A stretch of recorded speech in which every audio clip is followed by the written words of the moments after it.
Welcome all, and a special thanks to President Nancy Stevenson and Vice President Warwick Stevenson and our precious volunteers who make these events possible. And of course, thanks to our gifted speaker, Rachel Havrelock, who's Associate Professor of Jewish Studies and English at the University of Illinois at Chicago. She is founder and director of the University of Illinois Chicago Freshwater Lab, a humanities-based initiative focused on research, teaching, and public awareness about the Great Lakes. Her prodigious leadership of the Freshwater Labs follows 2 decades of work in the Middle East. She is author of River Jordan, The Mythology of a Dividing Line, the Jordan River, Holy Monotheistic Religions, is also a major border contested by Israelis and Palestinians. Dr. Havrelock will take us through the religious and political complexities that shape the current conflicts. Professor Havrelock is a member of the Cambridge University Middle East Water and Boundaries Group and a member of the Ecopeace Middle East Advisory Council. Her latest book is River Jordan, The Mythology of a Dividing Line. And after her presentation and Q&A, we will adjourn to the home for refreshments, socializing, and a book signing. With that, let me give you Professor Havrelock.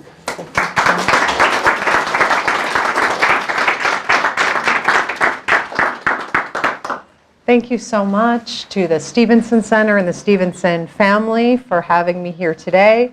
I spoke about a year ago about Great Lakes issues, and here we are to talk about Middle East water issues. I thought I was explaining a little bit of my own biography and just how does one study water in 2 such disparate landscapes. So perhaps I'll just answer that, which is usually, my work is very interdisciplinary, so I always find it good to explain how I got to these positions. I am from Detroit, Michigan, is where I grew up, and I grew up as a Great Lakes swimmer, and if you know that side of the Great Lakes Basin, it means I grew up swimming in Lake Erie, and I'm still here to live to tell the tale. I think I was in an interesting, grew up in an interesting intermediary period between industrial and agricultural waste, so I got a moment of reprieve to grow very close to that lake. My PhD is from the University of California at Berkeley, where I was in the Department of Near Eastern Studies and began this research on the Jordan River. While I was there, and I'll tell you a little bit today, I became involved with peace-building efforts through water sharing. We are so likely to hear all the time about predicted or actual water wars, that there is this very common association, I think, between conflict and water. But a very important study from a transboundary water scholar named Aaron Wolf showed that water agreements are among the most resilient and durable agreements, which is to say it's sometimes hard to get parties to agree about water, but when you are able to get them to that agreement, these are very durable agreements. These are kind of agreements that deal with or distinguish between life and death situations, and they're very powerful. So I became involved with a group, I'll talk about them today, called Ecopeace Middle East, which is trying to do that kind of peace building and conflict resolution through water sharing agreements and initiatives. And I spent a lot of time, I've learned so much from Ecopeace, and I came back from a sabbatical and I asked myself, how much would these techniques bring to our own region?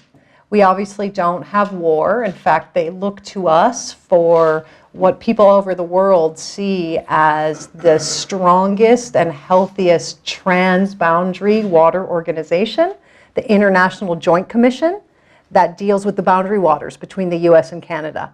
So people amidst water conflicts look to the Great Lakes and North American boundary waters as a model. So we obviously don't have war. We have long-standing institutions that for the most part, or often, are run by competent people with scientific knowledge. And we obviously here have an abundance of water rather than a scarcity. But I began my inquiry into local waters that are very meaningful to me on a personal and familial level, sort of came at the Great Lakes through what I had learned in the Middle East. So that's how these things come together. In the Q&A, we can also talk Great Lakes. I have a lot to say about that. But here, let's talk about water in the Middle East and in Israel and in the Israeli-Palestinian conflict. So we have to sort of go back to the colonial period when we're asking the question of why a particularly acute conflict over water among Israel and Arab states, and why the excellent sort of cutting-edge technology that's come out of the state of Israel. So there's sort of two things going on here. Why the acute conflict and why the good technology? Does anyone want to answer what some of that technology is? It's often well known, but just by... Okay, so one is desalination, so the process of removing salt from salt water and transforming that into drinking water. Absolutely right. The leading site of that is the state of Israel. Anyone know a sort of an older, earlier technology, also quite widespread? Drip irrigation. Drip irrigation. So that notion that you don't need to soak fields or soak plants in order to grow them well, but that plants and different plants need a particular amount of water, and that can be delivered through small hoses that drip the water out instead of soaking them, as you can see, moving through the American Midwest and going to almost any field, the different techniques of soaking. So drip irrigation and desalination are the most famous ones. Does anyone know the other one, which is not as well known, but maybe even more interesting in the era of climate change? Reuse of wastewater? Absolutely right. Wastewater reuse, which we could also call in maybe a more palliative term, water recycling. Absolutely right. So these are the three big technologies. And those technologies have a historical explanation because during the British Mandate period in Palestine, so after World War I, when the British gained control, sovereignty over what became Israel and Palestine and Jordan, the British at that time had a kind of an ambivalent stance on the Zionist movement, right? The British were there. There was, at the time, fairly small but very enthusiastic group of people who were advocating for a return of Jewish people from the world to a historic biblical homeland and a resettlement and reestablishment of the state. And the British sometimes supported this and sometimes repressed it and went back and forth. But a key piece of early Zionism was premised on immigration. And so what the British did is that they tied the policy of Jewish immigration to mandate Palestine, to something which might be familiar to us from political rhetoric, to the whole question of work, right? Was there enough work? Were there enough jobs for people to do there? And the other piece was they tied it to the absorptive capacity of the landscape. So in other words, the British said, as many of you can come as the landscape can maintain. And so what we see in this period of time, roughly from about 1919 to about 1948, was a rhetoric of abundance.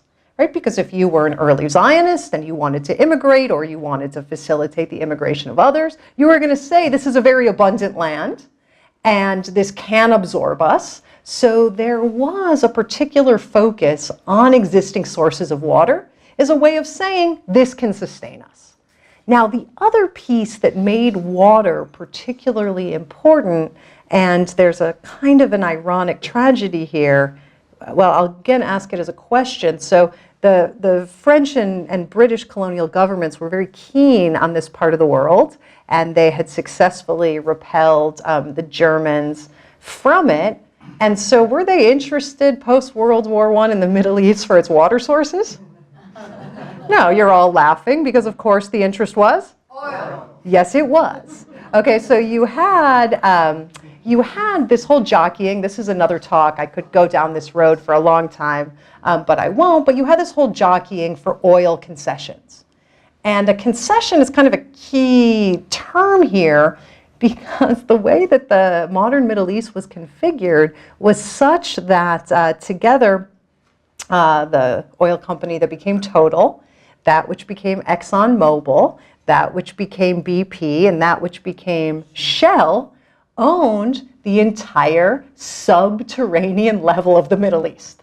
And I mean all of it. The whole anything underground in Iraq, in Jordan, in Palestine, Syria, and Lebanon belonged to these oil companies. And that meant the water sources too. It's important to know. And we could talk concessions a long time.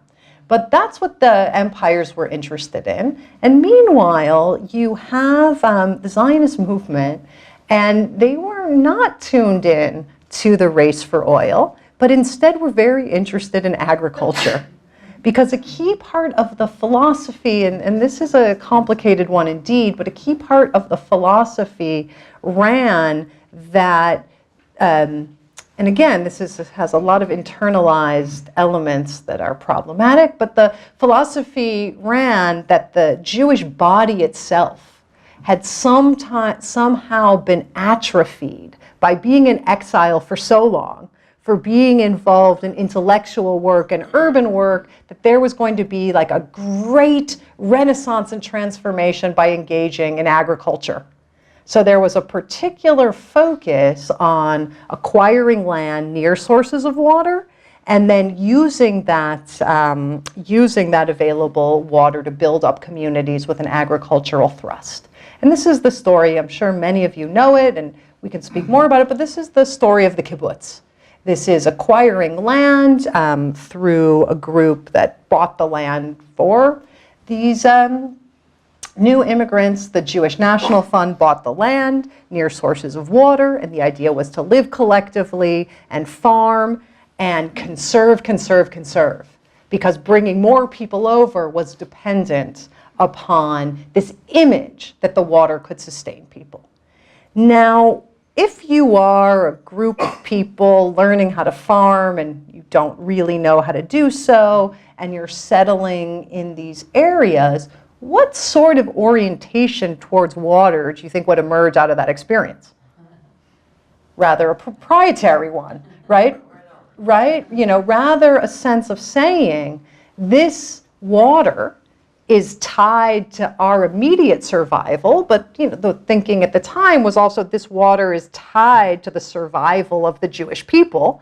So we're going to settle by it, claim it, conserve it, but we're also going to, once we're there, we're going to create certain barriers to existing populations and sharecroppers and other farmers in the area. We're going to sort of create a barrier towards their access to the water. So what I'm saying here is that the struggle over water was really built into British policy, such that you know, the notion of we need this water, we're coming here, and we're not going to then settle in a way and share the water to which we have access with the neighbors. So this was really built in. The land competition was built in as well, but this is kind of an early way of thinking about that. Here's an old picture. This is, it's no longer there, but this is the Allenby Bridge over the Jordan River during the Mandate period, because at the same time that we are tracing conflict to this period, it's also worth seeing these pictures where the water was not divided or guarded or bounded. Right? Sometimes, especially the way that the conflict is at present, we tend to always think that there were these walls. So I think it's important still to see this interconnection. This next picture is quite important to me, but this is a man-made lake, a flooded lake that fueled the first hydroelectric plant in the area. And it was built by a fellow named Pinchas Rutenberg, an engineer. And so here you go. He flooded the lake, then the water came down here, and it fueled a power plant. And the interesting thing about these power lines is they went in both directions, into Mandate Palestine and into the Hashemite Kingdom of Jordan. And it was built in the 20s. It ran until 1948. It was also this place of hydropower, but also integrated Jewish-Arab labor. So here's kind of an early waterwork that was also an integrated place. I'm showing it to you because as we move along, I've told you about this group, Ecopeace Middle East, that I'll chronicle, but this is a site where today we're trying to build a transboundary eco park, a peace park, in this same place. So I always like to show the picture to say that the kind of early water infrastructure was integrated, Jewish and Arab labor. It served both communities, and this guy Rutenberg later came up with a plan of doing this sort of thing, and people feel different ways about hydropower, I understand. He wanted to do this sort of thing on rivers throughout the region, and he imagined that these power plants could be a place of integrated labor, and that you could have, if it was on rivers, you could have sort of communities that would face each other but not oppose each other. So he imagined that Jews would live on one side and Arabs would live on the other, and their wealth would come from this integrated management and labor at the power plants. And he met with quite a few local sheikhs, local notables, and they advanced these plans. I've even seen them, they drew them up, and ultimately they were crushed by the British. So the kind of planning that was integrated was never allowed to flourish during the British Mandate. And the demand sort of always was for Arabs to act in what the British saw as an ethno-national way, and for the Jews to do the same. Which is not to let anybody off the hook in this story, but just to say that policy shapes things. And this policy in many ways shaped the outcome. So during the Mandate period, as the kibbutzim developed, the idea was to always make sure that these burgeoning Jewish communities were alongside sources of water. It's going to change when we get to the 1950s, and so here are some of those technologies. All of these kibbutzim had these water towers that were both marked and valuable, and also quite guarded. The other thing I want to say in looking at this particular water tower is that the earliest, 1930s, the earliest sort of armed battle or struggle between immigrant Jews and local Arab Palestinians was not about water. But here's another piece. Right by this kibbutz, a pipeline used to run that came from Iraqi oil fields. The pipeline came from Kirkuk, and it ended at the Mediterranean in the city of Haifa. And it was in 1936 that local Jews and Arabs were respectively armed by British and German interests. And so, like, the real fights in this time were sort of proxy struggles over oil and not water. Here's just a kind of an image. You see, this is more of an aesthetic image, but you can see this says in Hebrew, Echalutz, the pioneer, who was this image of the agriculturalist, immigrants, figure of the Bible reborn. With this modernist aesthetic, and you can see in the background here is that water tower, almost that icon of the whole process. Okay, so we won't go through the War of 1948, although again we can in the Q&A. But so the 30s and 40s, again, if I'm going to use a shorthand that I hope doesn't offend anybody, I would say that the 30s and 40s was all about having Jews settle next to water. Then the state is established. We come to the 1950s, and the establishment of the state, the shape of the state, was something not defined by policy, but defined by war.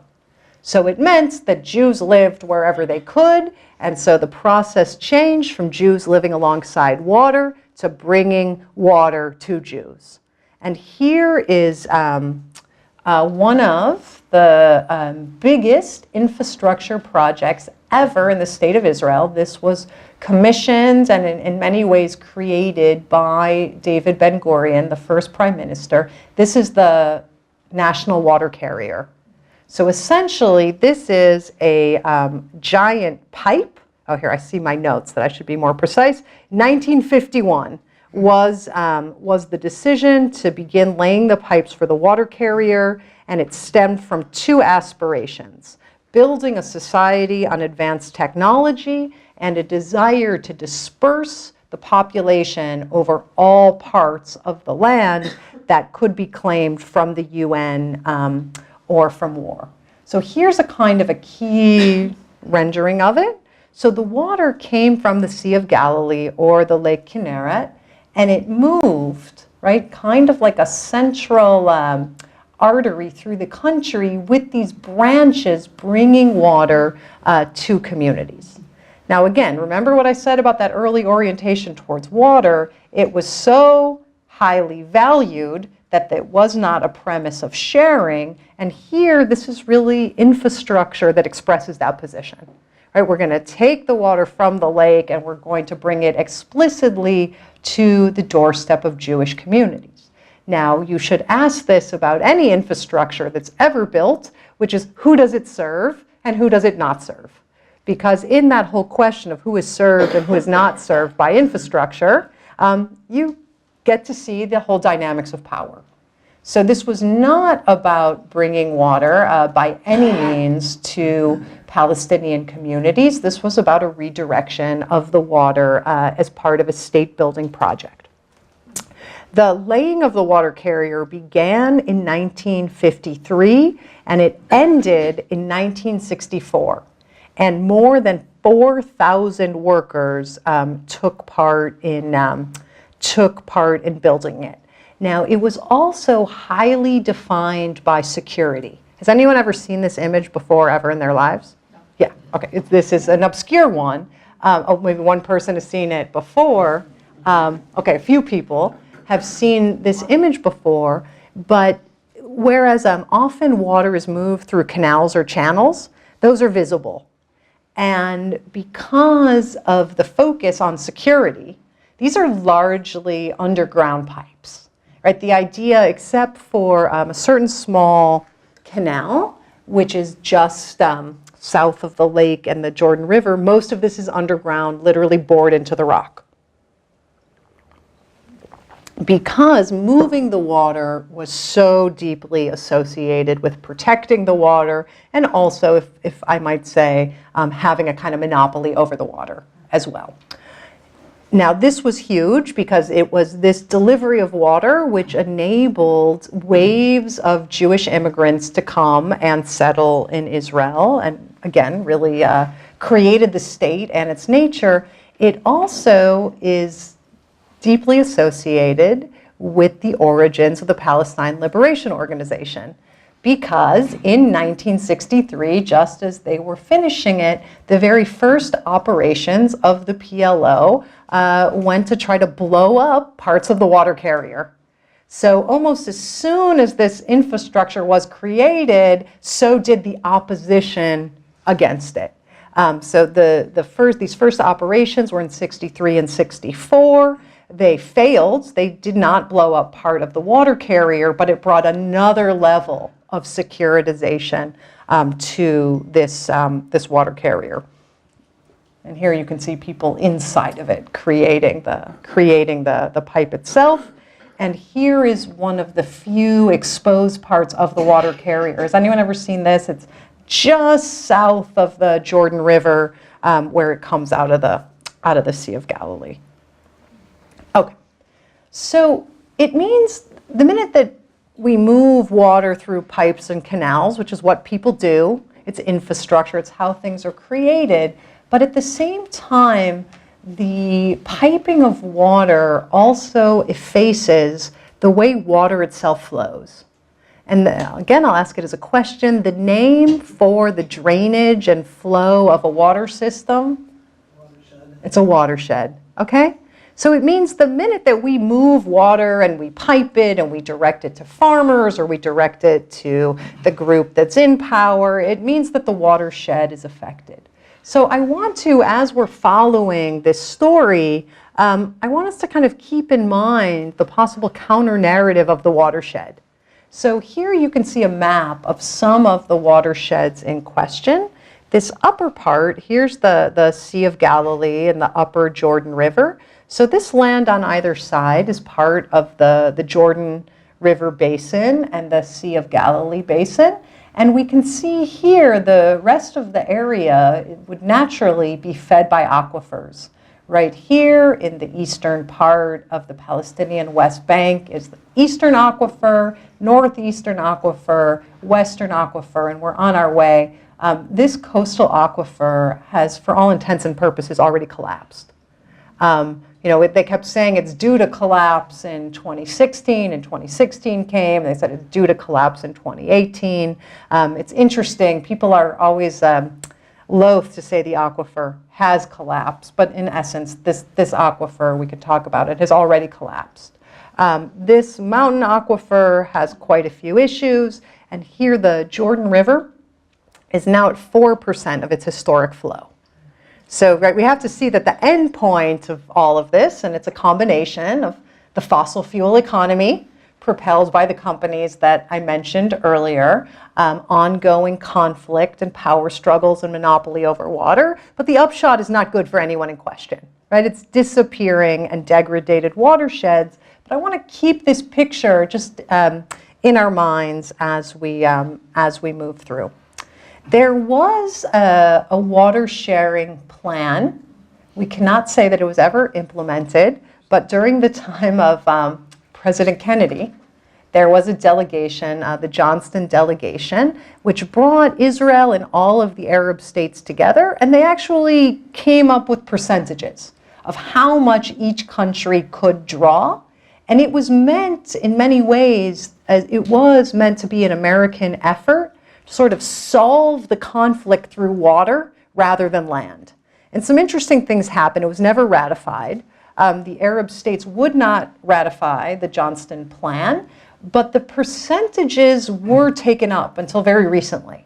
So nobody signed it, but everybody walked away from that table and they kept in mind those percentages from the Johnston Plan under JFK, and they kept them in mind.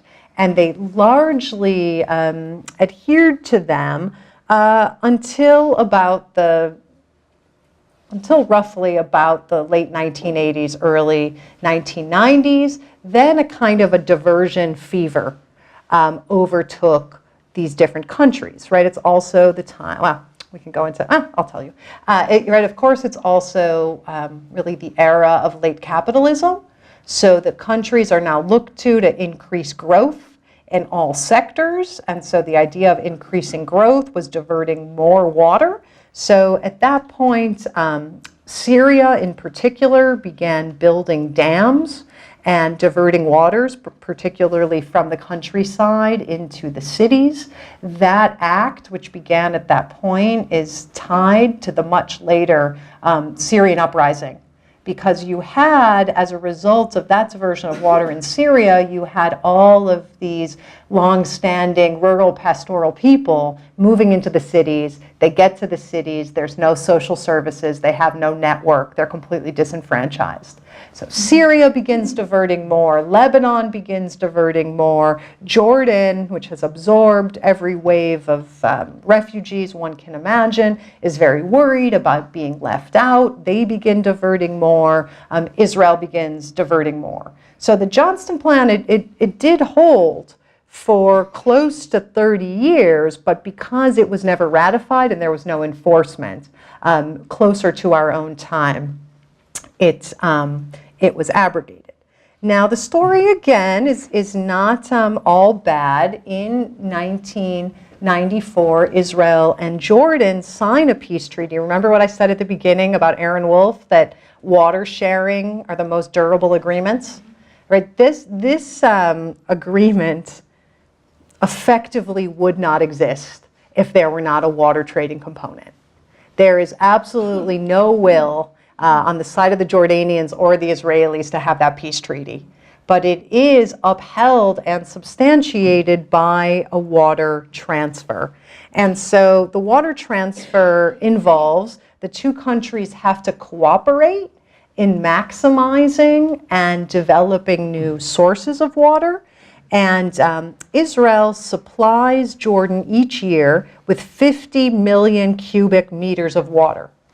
More recently with the Syrian refugees, and this is the current government of Israel, which doesn't often give much, but when it comes to this water transfer, they will.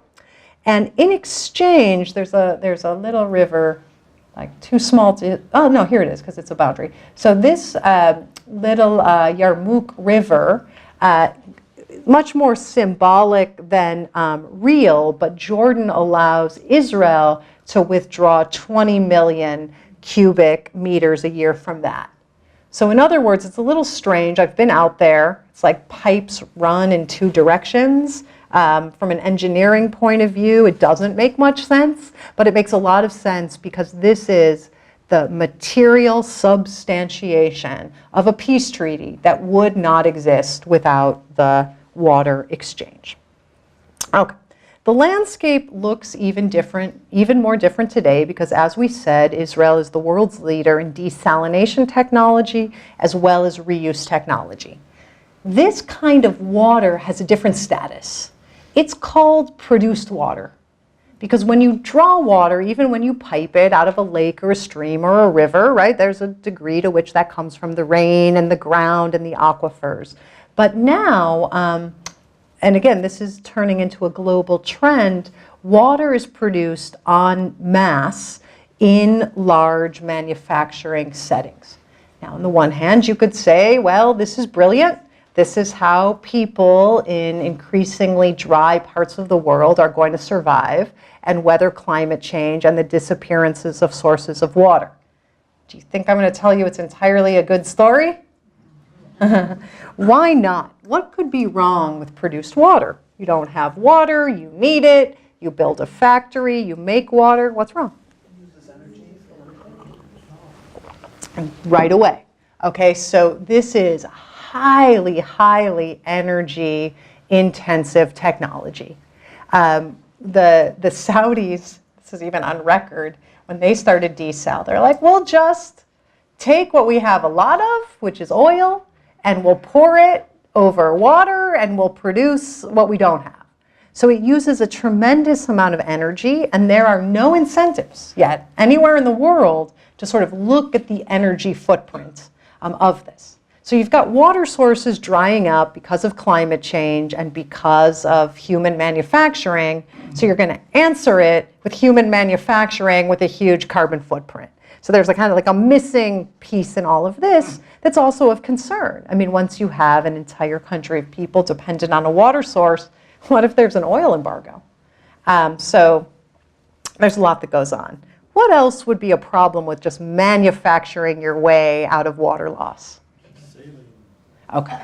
So the next thing, and this Commissioner Deborah Shore from the Metropolitan Water Reclamation District, she often says, all the world's problems come out of earlier solutions.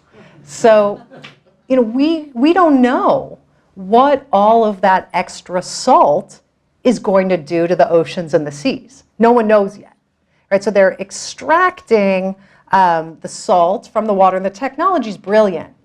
This reverse osmosis, I mean, they basically push salt water through really, really small membranes and get water out of it. It's you know, here I have almost a slide of this. It's a little, sorry, it's a little fuzzy, of this at work. So we don't even know yet no one's had the time to study what is this going to do to reefs, to the salinity of the oceans. Some people say don't worry. Some people say worry a lot. We just don't know. So there's another issue. What else? So it's important to think, and I think we know this well, the National Water Carrier was a state-funded project, by which I mean government, federally funded project. Anyone think there's a lot of money for that anywhere in the world? Okay, so it's not, oh, were you going to answer? Oh, I'm sorry. I Okay. was going to say you need access to water. You have to be on an ocean or a port. Right, so it's exactly right. So it creates, right, even more of a push to be close to the coastlines when those coastlines themselves are going to be in a precarious situation. Yeah, that's absolutely right. What are you going to do with sea level rise when your drinking water is coming? I didn't even think of that, but that's absolutely right. So if there's no more government funding for large infrastructure, who funds it? Right. Okay, so you have private corporations that end up funding these things, which means that you have private interests on top of the supply of water. What could go wrong with that? Anyone want to share? What could go wrong? Wait, I just heard it. Someone said pricing. So right now, right when they're producing more water than Israelis drink. We have another idea of what they could do with the excess, but they're producing more than Israelis can consume. So, it's priced rather cheaply. So the idea is jacuzzi, swimming pool, fountain, all those things you don't need. But you start to realize at the point at which, right, you have a massive water need, those prices could and most likely will go sky high. And what do you do there? And besides pricing, what's the other piece? Rationing. What's that? Rationing. Okay, rationing. So again, then that goes with pricing, because you can think if a private corporation, which has to turn a profit, sets the price of water, then what happens to people with big families, to the poor? Right? There's also like a population war going on. There's some big families in this part of the world. So it's a very, very dangerous thing. Anyone else? They might get more money for the water from other countries than locally. Yeah, that's true too. You would find whatever was the best market, so you wouldn't have to stay in that. That, to be fair, could almost be good. Like if the market we have not yet seen this, but if the market overpowered the conflict, right, and just said, look, we need, the largest number of users, you could get a wider distribution of the water. But the other piece is really a piece, yes? Civil unrest, ultimately. Right. Yeah, so there's all, civil unrest, because suddenly you have people, and here I'll kind of use the magic word I was thinking of, people have lost their sovereignty over their water sources, right? We talked about this a little bit last year with the Great Lakes. Water remains, surface water remains one of the last world resources over which the public maintains sovereignty. It's not perfect, but a lake or a river, that water belongs to all those people resident in the watershed. Although we haven't seen a perfect exercise of it yet, I think we well could. So whether it is a desalination corporation or whether it is a bottled water company, the minute that private interests establish themselves over a source of water, people have lost the sovereignty over their water. And who knows where that goes?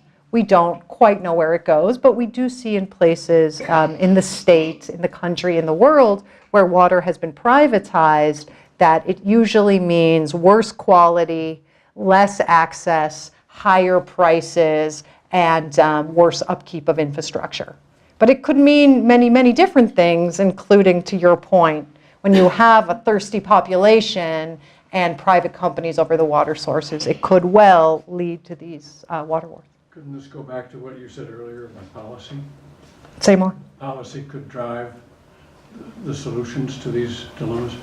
I think so. I think so. I think that the key point is that there is no technological silver bullet when it comes to these issues. Right? We've got degraded water sources. They've been degraded by private industry, manufacturing, agriculture. These are all things that have both brought very positive things along with negative things. But I think that there's a tendency, there's a kind of a thinking all over the world that we just are going to find the right technology and it's the way out. And sometimes in that search for the right technology, we forget about very important things like rights and sovereignty. And that you don't want to just hand that over because a company has a really shiny technology. I'm not against that by any means, but I think that it has to be a much slower process and driven a bit more by policy. So yeah, this is just another slide about this whole story that I'm telling. That the situation of conflict fueled diversion, which has brought worse conflict. The lack of transboundary government or governance has also meant that people have dumped things in the water, right? There's no way of accounting for pollution and rubbish and the like.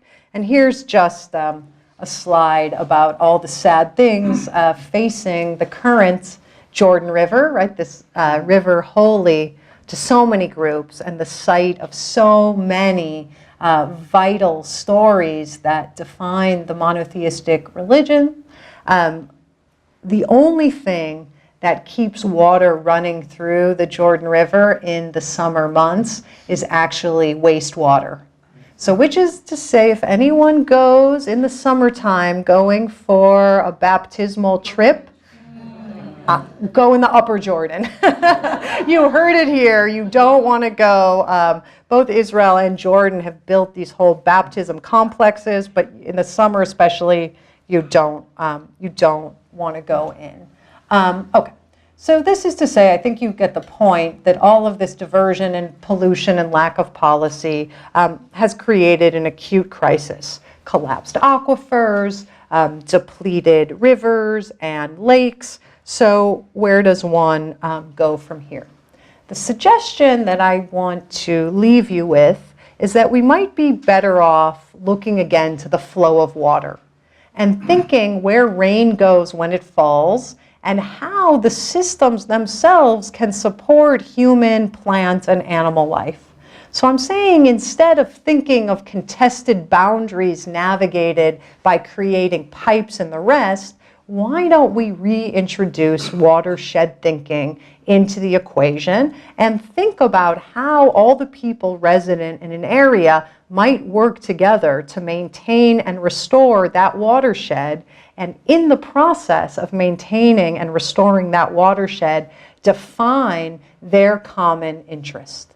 Because in the end, as much as we have religious and ethnic and political and local solidarity, our first and most fundamental solidarity is to the people around us whose behavior will necessarily affect the health of our bodies and future generations and our ecosystems. So here I'm articulating the call for this kind of watershed thinking in a place where water has been a source of conflict.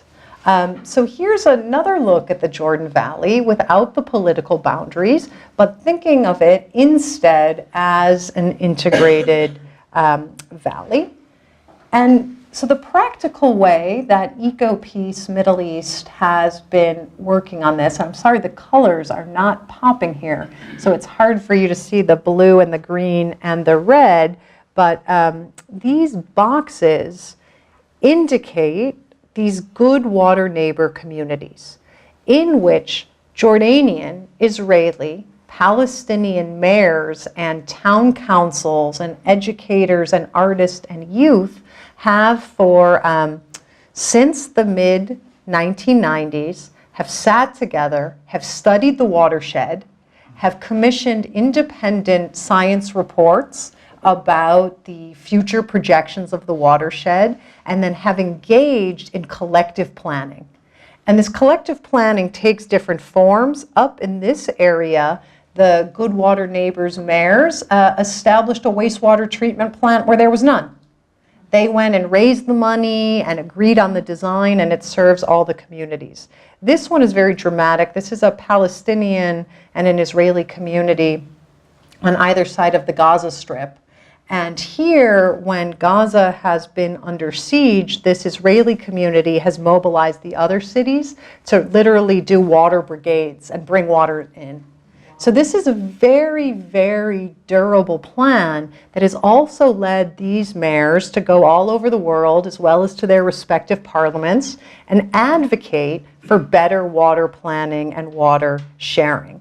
And the mayors all will take quite a bit of criticism about it, but in the end, they say they can stand before their constituents and say, you might not want me talking or working with these people, but I can't stand here as your mayor or your council member and say that I'm going to let our community run out of water. So it's very durable and it's quite transformative. That area centered right there is the site of the former hydroelectric plant, where planning is underway to try to make this transboundary peace park, right? A place for ecotourism. Here's our map of it. A place for ecotourism and bird watching that could be entered from either direction. That's where it will be.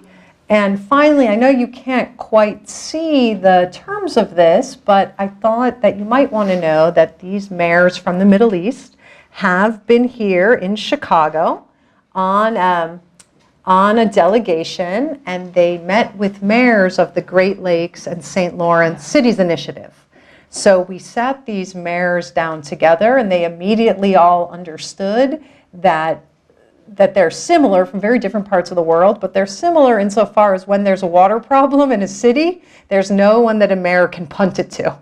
Right, the way that it falls on a mayor. So it was very exciting. We convened Great Lakes mayors and Middle East mayors, and they sat and signed this agreement that you see here, and they vowed to collaborate in this cross-border manner. Here they are signing that agreement, and just this past November, the Great Lakes mayors went out there. And so they're really looking to this whole question of how can they help each other with the policy, where can the watershed thinking from these different regions be of use, where can these North American mayors, right, work on a national level to make sure the policy's better. I will say one thing that's rather urgent. Part of what Ecopeace does in the Good Water Neighbors is helping to restore the water systems in Palestinian communities where they've been degraded or fallen into disuse. Right before Christmas in 2018, the US government passed a bill that said any work done anywhere in Palestinian communities would no longer receive funding from USAID. So that's what they dropped on Christmas. So Ecopeace Middle East has quite a few projects, and this is not, this is maintaining people's water systems and helping bring that technology there. So again, one more thing to think about in these times. And yeah, that is just to say, this is just a little infographic about what happens when an aquifer collapses. The estimate in Gaza right now is that probably about 70% of the children have waterborne diseases. So the productivity and the health is very negative. So again, I think more of the same can lead to this. And you know, we sort of hope that in the future there's a little more toasting with fresh water. Thank you.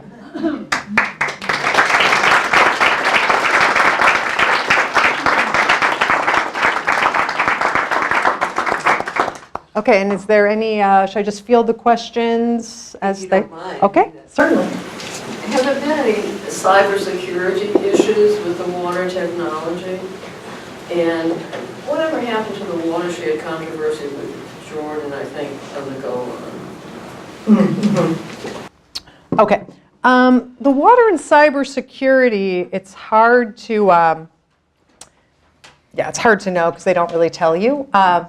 about that. But my sense of it, you know, one always wants to be really careful about it because, of course, you know, the great thing about a public water supply is that it's public and it's visible and people can go there.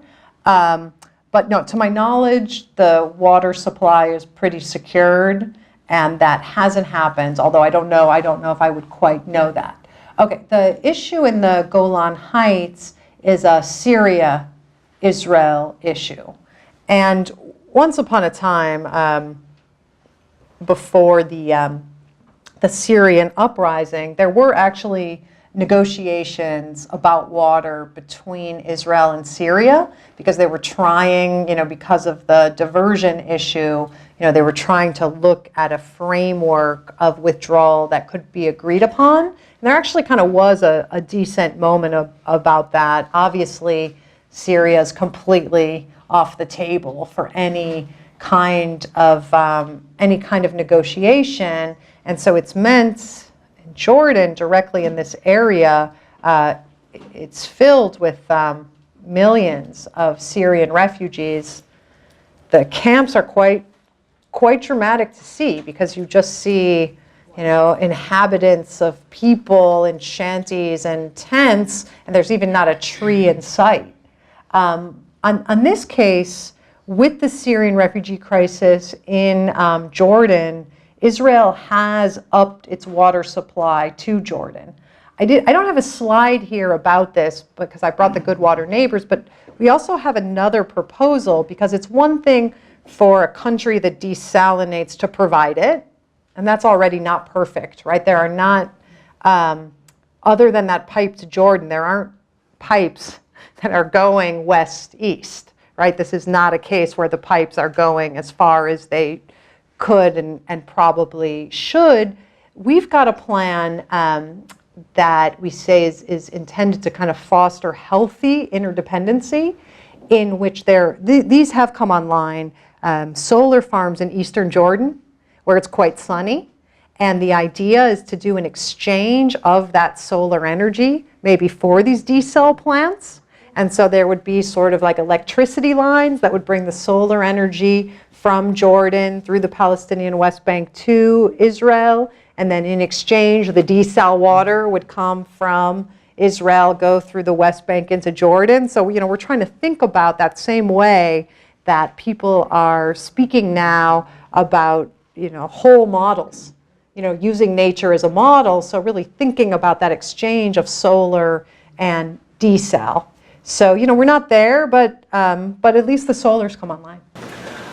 You mentioned the national project to divert through the underground pipeline. Yeah. To what extent does that go to the West Bank or not? It does not go to the West Bank. And then where does the West Bank get its water? Yeah. Okay. Yeah. So it does not go to the West Bank. It does not serve Palestinian communities. The West Bank draws its water in different ways. In some cases, it's directly through the aquifer. Let's see, let me get my aquifer map. Nope. In some cases, it's coming directly out of the mountain aquifer. But the issue there is that, right, the West Bank is occupied. So any water that comes, I mean, some people dig and drill and figure it out, but for the most part, any water that Palestinian communities in the West Bank gets comes through Israeli authority. So there's this other level, right? There's the National Israeli Water Company, so to speak. And so ultimately, the acquisition, for the most part, has to come through that. So there's water restriction that occurs due to political reasons. Was there a pipeline that goes from the mountain aquifer? It's not a formal or large one. There's like a series of smaller pipes that will come to communities. And in some cases, water will not flow through those.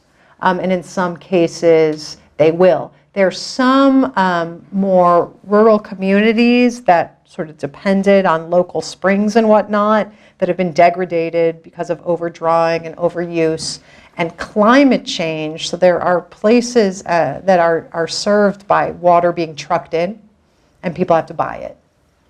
So yeah, very high cost. And it's my overall answer is that it is not a systemic piece of infrastructure. It's much more piecemeal and haphazard.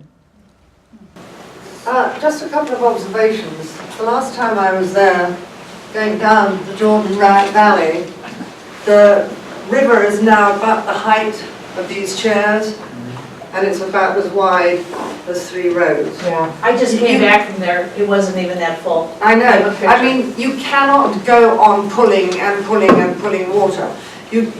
Desalination is rubbish. You go down to the Dead Sea, and the piers go out over dry sand for half a mile. Yeah, I should have those pictures, yeah. And yet in the West Bank, you go and you see you're in a Palestinian settlement that might have water from their water tanks a couple of hours a day. And within spitting distance, about as close as the Stevenson's house, is a settlement with fountains and swimming pools. Yeah, right? Right? Right. Yeah. You're not supposed to grow bananas in the desert. Right.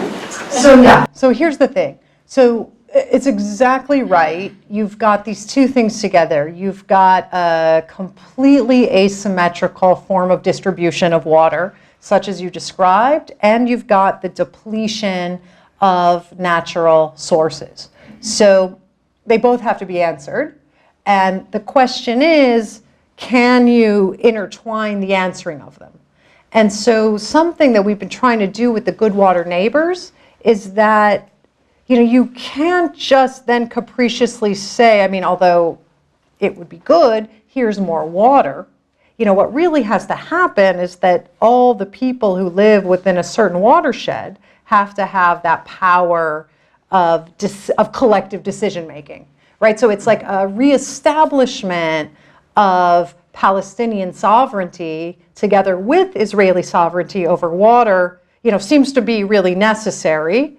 And that in that situation, then I think, then you have a means of sort of answering this depletion question. Yeah, the Jordan, it's absolutely right what you said, 3% of its historic flow. We got, I mean, it's a mixed bag.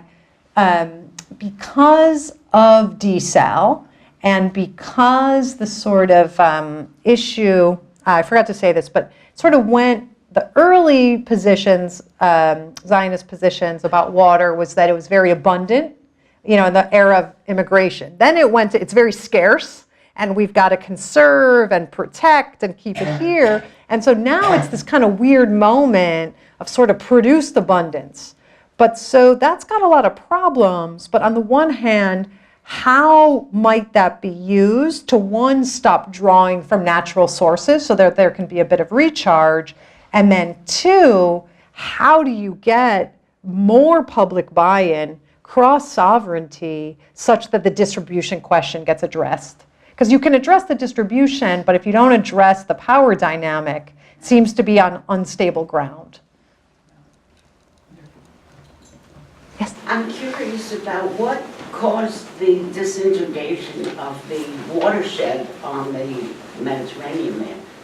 Oh, the coastal? Yeah, the Yeah. coastal. I mean, what was, Yeah. Yeah, what okay. caused that? Yeah, okay. So sorry that I'm going so quickly. Okay, so the first issue is overpumping. Because in Gaza, you've got now close to 2 million people living in the Gaza Strip with no waterworks in there. So people dig, right? You know, to drink and have water, people dig, draw. So it's been overdrawn because that little strip of land cannot support that population and can't support that population with no infrastructure. So what happens when you overdraw an aquifer is that, and it's on the sea, is that there's infill of salinity. So seawater has gotten in and mixed in it, but there's also in Gaza no sewage treatment plant. So you've also got in that area the human waste of 2 million people that's not treated. So between, right, it being overdrawn and then the salinity and then the human waste, it's collapsed. And just one other thing about that. I mean, and right here in our county, we have wells that are dug, and concern about those when the countryside landfill, which is not far from here, was expanding its perimeter for garbage, and the concern of some of the waste seeping in to the wells. So I'm just wondering about the... Yeah, you should. Pardon me? You should wonder. Yeah. You should wonder. I don't know, we try to do something about it, but Yeah. I don't know whether or not it... I mean, you should wonder, because like the first thing, I was thinking about this today, there's no such thing as throwing something away. Right. Like, we just need to forget it. There's no away, right? There's no away for our garbage to go. So anything that gets produced, it is with us. And then we really want to look at ourselves about what we allow to be produced and what we throw away, because there's no away. It's all with us, you know, forever. So yeah, I would worry about an expanding dump. Yeah. So is this watershed totally useless in terms of obtaining water? Yes, the coastal aquifer, yeah. Between development and population and seawater infill, yes, Can't dig deeper. you cannot. The other paradox of this whole thing, I'm sorry I don't have this slide of where the desal plants are. There are 5 of them now. One is in Ashkelon, which I think is right here. Okay, so you know what happens out of Gaza, right? That all that sewage, right? It goes out into the sea. Now, you know, we know currents, they don't take things in one direction, right? So there's, you know, all of this raw sewage, untreated, comes into the Mediterranean Sea. They're sucking in desal water right here. So, you know, it's quite short-sighted. So I would say, you know, whatever one's political views or commitments are or are not, there's simply no, wherever you stand in this, there's no logic, right? Because that sewage is going to go into the desal. A collapsed aquifer, I mean, we're going to just kind of see this unravel, but of course the problem is, you know, we don't see it so much. It's not really reported on, you know. Yeah, it's commonly the case. And, you know, even sometimes when people come, you know, because the politics is so intense and so pervasive that I've often gone to different talks of researchers and scholars, you know, that are in this area. And I'm like, so the collapsed aquifer, you know, people for the World Health Organization has the data, and it's devastating. I mean, multiple generations of people, I mean, whose bodies are completely impacted by this. I mean, what happens? We're seeing it in real time. What sort of illnesses are you talking about? I am not a public health person, but I do know, you know, these high numbers of, you know, practically everyone is carrying some kind of waterborne. I did go to the talk, but I could not reproduce that with any kind of certainty.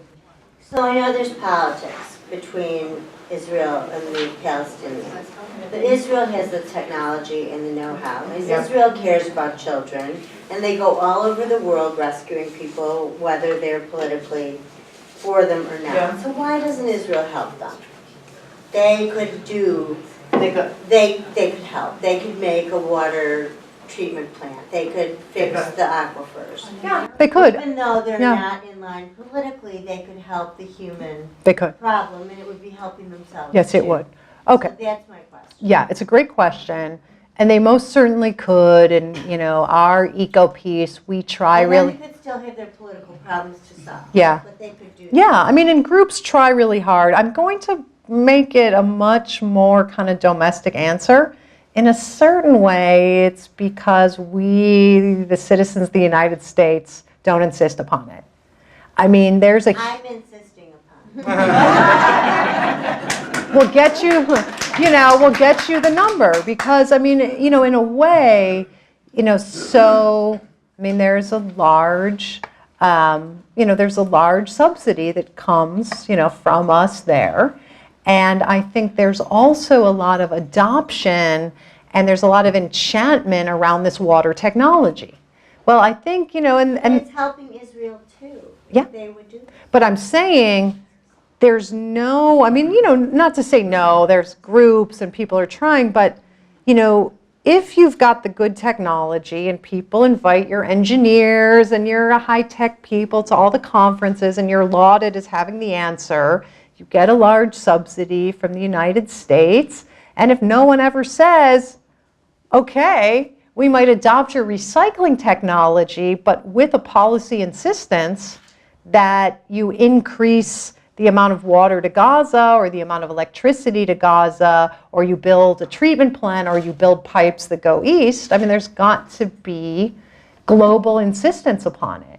And it can work. The way, again, Ecopeace has been successful in increasing the amount of water and electricity supplied to Gaza, because it's important to have the electricity so that they can pump the sewage at least away from the sea. And the way we did that was all of these retired generals who, sat with us, worked with us on the policy, and went and made a security argument. So, you have to find the way of forcing the issue, but I think that that's a key point and a valid point on which American taxpayers could insist. Yes, sure. On this, desalination is very energy intense. Yeah. Is there any way that renewable energy could play a role in this? Yeah. Can you get enough renewable energy to run a desalination plant? I think you could. I think you could, and I think it would be very exciting, right? That is a very exciting proposition, which would be impactful many places. During the California drought, San Diego built an Israeli-style desal plant in the northern counties or northern half of San Diego, and they did the same thing, the same kind of fossil fuel intensive thing. So I think that's a huge area of potential growth, and it's the way it should go. It's not what the Netanyahu government is focused on, because they've been also drilling for natural gas in the Mediterranean shelf. So they're just imagining, if there's an oil embargo, we'll just have our own gas. So it's not gone in that direction, but that's certainly where it should go. I'm struck on how this whole story might apply to other parts of the world. I'm thinking of Korea in particular. Okay. Someone who knows more would have to say something about that. But you mean, cross-boundary water stuff? Yeah. I've not sat with people who work on that transboundary area. I have been in some U.S.-Mexico and some Balkan state things. And the great thing about water is that it's the thing you can talk about, and I think best sidestep the politics, right? You can go much farther, I think, in sort of thinking about water and projections and survival and shared survival. I think it's an easier one. And I have not seen this happen yet, so this is purely theoretical. But I'm like, what if you have different groups in the same watershed who really resent the privatization of their water, right? So you kind of think about opponents, but what if they were focused on reclaiming water for the public good out of private hands? I've always sort of wagered, isn't that a great way for reconciliation when you simply want to protect something that's commonly held? Could you speak to how a water fund might help in a situation like this?